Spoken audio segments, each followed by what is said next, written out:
안녕하세요. 21의 생각 황혜랑입니다. 명절 때면 가장 듣기 싫은 이야기 몇 가지가 있습니다. 결혼하지 않은 싱글들에겐 결혼하라고, 아이를 낳지 않은 부부들에겐 아이를 낳으라고, 외동아이를 둔 부부에게는 둘째를 낳으라고 권유를 가장한 강요를 하곤 하는데요. 이 같은 사회문화적인 압력에는 어떤 뿌리 깊은 편견이 자리 잡고 있는 걸까요? 혼자 자란 아이는 외롭다, 이기적이다 라는 편견은 과연 근거가 있는 걸까요?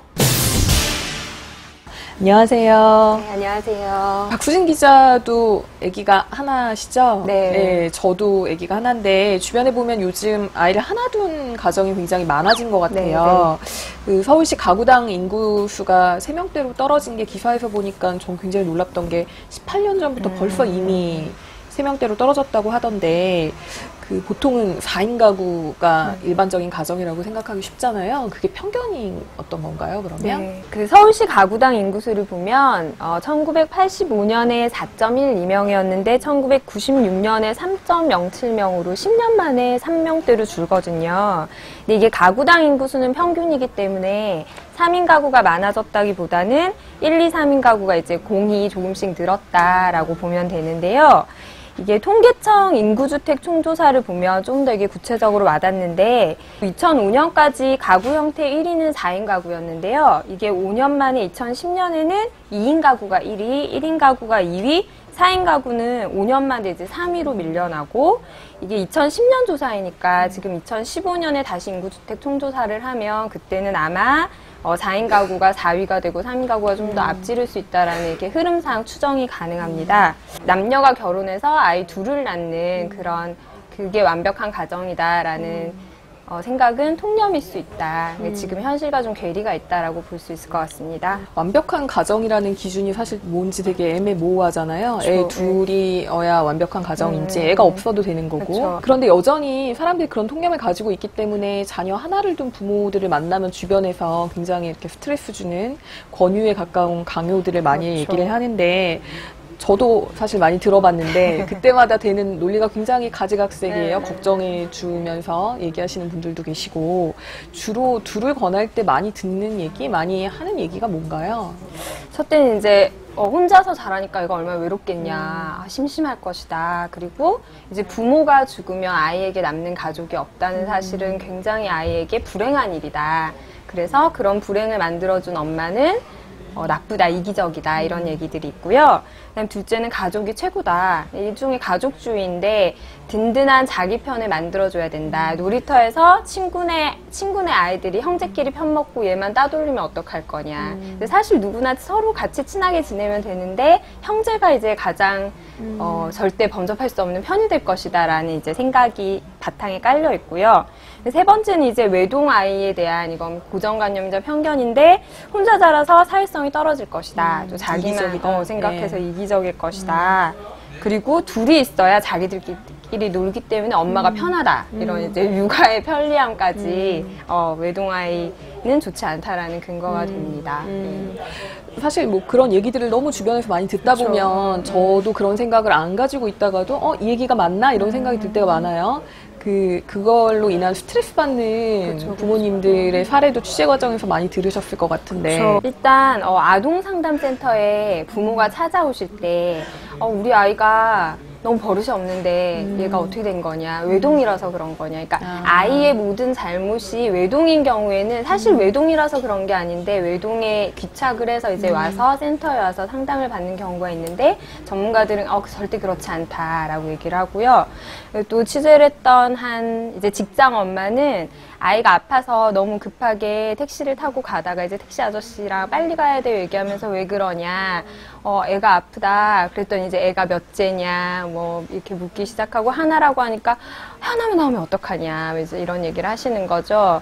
이게 가족뿐만이 아니라 뭐 마트를 가거나 애 하나만 데리고 갔을 때 모든 사람들이 얘가 하나다라고 하면 안 됐다라고 얘기를 하고, 더 큰 문제는 이게 아이가 직접 이 얘기를 듣게 된다는 건데요. 그러니까 제가 인터뷰한 이제 31살 안하나 씨라고 피아니스트인데 이분은 그러니까 본인 외동딸로 자랐는데 전혀 외로움도 느끼지 못했고 굉장히 자신의 가족관계에 만족하면서 살아왔는데 고등학교 때까지 엄마한테 동생 좀 낳아달라고 해라. 이거를 19살까지 들었다는 거예요. 그게 자기 인생 최대의 스트레스였대요. 그러니까 엄마가 받는 억압과 엄마가 받는 스트레스도 있지만 아이들이 내가 외동일 경우에 너 혼자라서 외롭지 않니? 너 혼자라서 심심하지 않니? 동생이 필요하지 않니? 언니가 필요하지 않니? 라는 말이 아이에게 굉장한 스트레스가 된다라는 게 또 중요한 사실일 것 같습니다. 지금 말씀해 주신 것처럼 한국 사람들이 어떻게 보면 남의 가족 얘기에 너무 지나치게 관심을 가지고 뭔가 간섭한다는 느낌이 있어서 저는 이게 한국만의 문제가 아닐까라고 생각했는데 기사에서 언급하셨던 것처럼 최근에 책도 하나 출간이 됐잖아요. 뭐 제목이 똑똑한 부모는 하나만 낳는다라는 책인데 그 책 같은 경우에는 국내 사례가 아니라 이제 외국 외국 사람이 쓴 책이던데 예, 외국에도 그런 스트레스는 비슷하다고 하나요? 저도 굉장히 놀란 게 이 책인데요. 이게 똑똑한 부모는 하나만 낳는다인데요. 로렌 샌들러라고 미국의 저널리스트인데 본인이 외동딸이고 외동딸을 낳아서 키웠어요. 그러니까 2대째 외동이어서 이제 책에서 나는 갑절로 이기적인 사람이다 이런 농담을 쓰는데 그러니까 실제로 아이를 데리고 마트에 가면 항상 물어본다. 미국에서도 얘가 첫째예요? 더 낳을 거예요? 어머, 더 안 낳을 거예요? 뭐 어떡하지? 뭐 이런 식의 자기 너무 굉장히 스트레스 받는다라는 얘기인데요.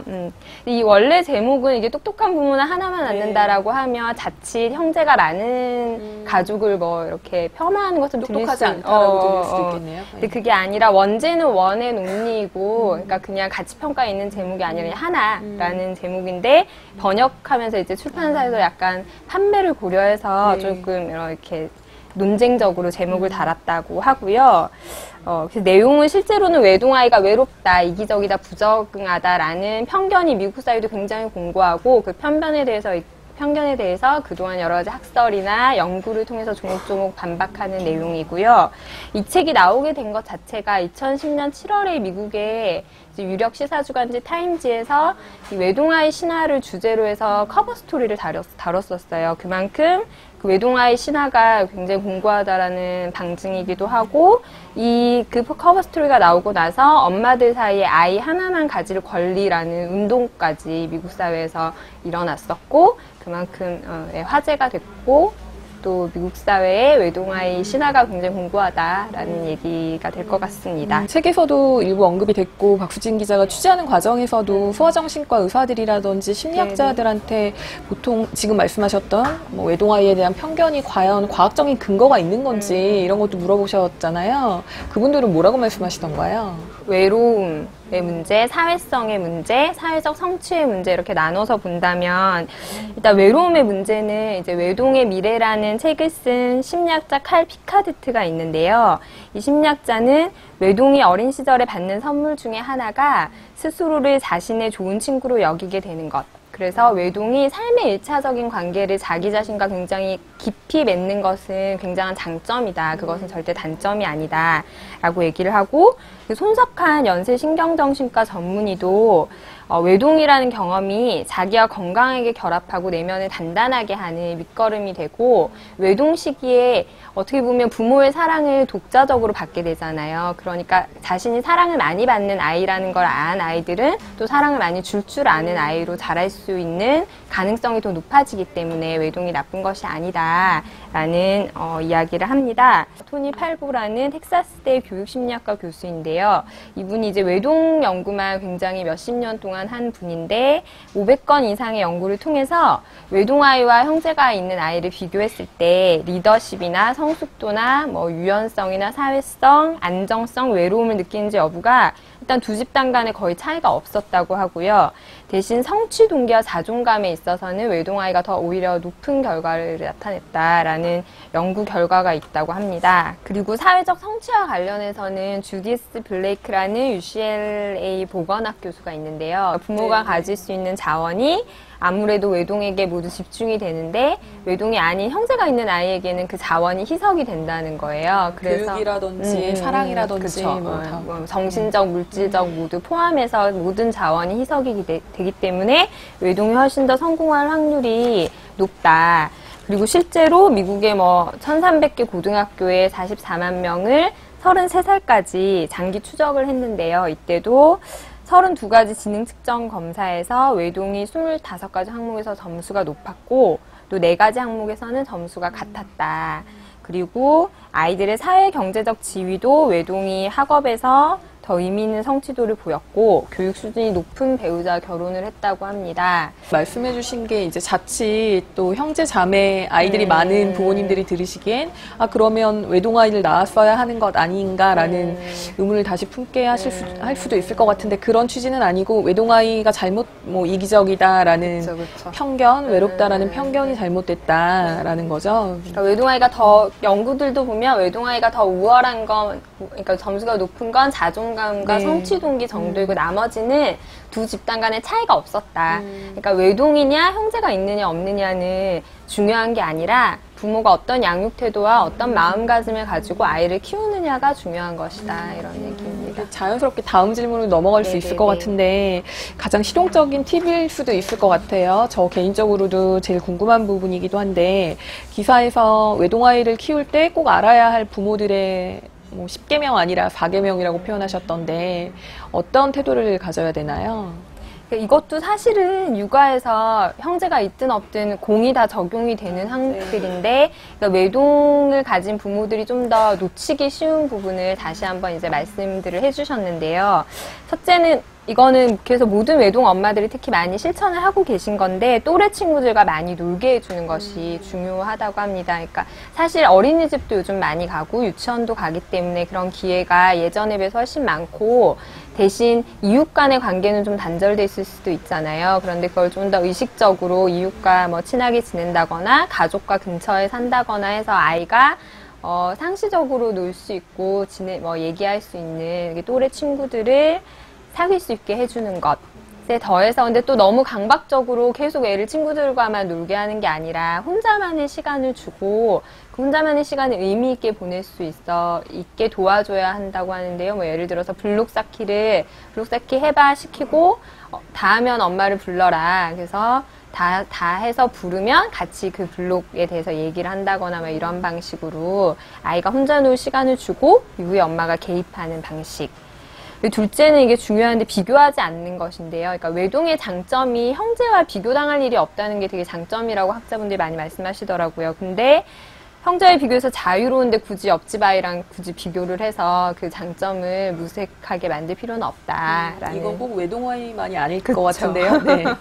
그리고 지금 여러 사회에서 이제 외동을 가진 부모에 대해서 비판을 하는 분위기가 있는데 그 죄책감을 갖지 말라. 그러니까 죄책감이라는 부정적인 감정을 갖고 있으면 양육에 있어서 어떤 막다른 이렇게 상황에 처했을 때 그 분노가 자신의 죄책감이 또 아이에게 갈 수 있다고 하니까 부모가 죄책감을 갖는 대신 지금 이 아이가 형제가 있든 없든 사랑을 많이 주는 엄마 아빠가 있고 또 다른 가족이 있고 다른 친구가 있으면 그걸로 충분하다라는 마음을 갖고 더 많이 사랑해 주는 것 그게 좋다고 하고요. 그리고 욕심을 버려라.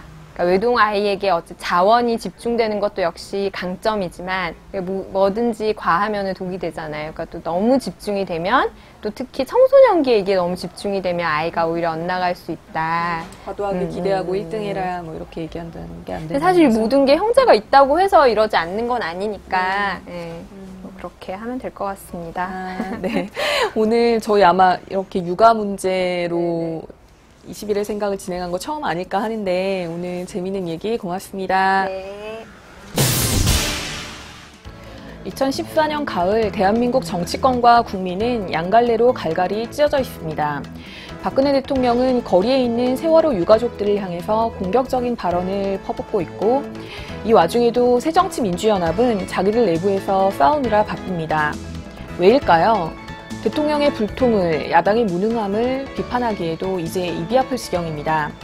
한겨레 21은 이번 주 표지 이야기로 한국의 답답한 양당제 정치 현실이 그 중요한 원인일지 모른다고 지적합니다.